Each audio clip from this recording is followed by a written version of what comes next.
ഇതേ ഒരു രസം ഉണ്ടാക്കാനുള്ള പരിപാടിയാണ്. ഇത് കണ്ടോ, പുണാർപ്പുളി എന്ന് പറയും. ഈ പുളി കണ്ടിട്ടുണ്ടോ നിങ്ങൾ?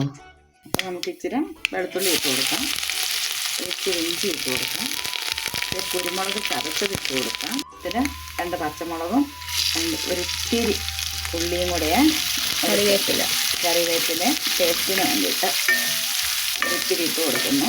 ഇനി നമ്മളിച്ച് തക്കാളി ഇട്ട് കൊടുക്കുക, ഉപ്പിട്ട് കൊടുക്കാം, കൂടിയില്ല പിന്നീട് ഒരു നുള്ള മുളക് പൊടി, ഒരിത്തിരി മല്ലിപ്പൊടിയും കൂടി ചേർത്തിട്ടുണ്ടെങ്കിൽ അതിൻ്റെ പുളി ഇച്ചിരി കുറയ്ക്കാൻ വേണ്ടി ഒരു ഇച്ചിരി വെള്ളം. ഇപ്പോൾ കണക്കായി കേട്ടോ,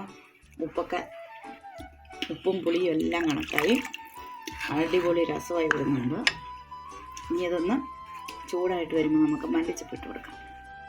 ഇൻഗ്രീഡിയൻ്റായ നമ്മുടെ താരം മല്ലിച്ചപ്പ്, ഇതാണ് രസത്തിൻ്റെ താരം.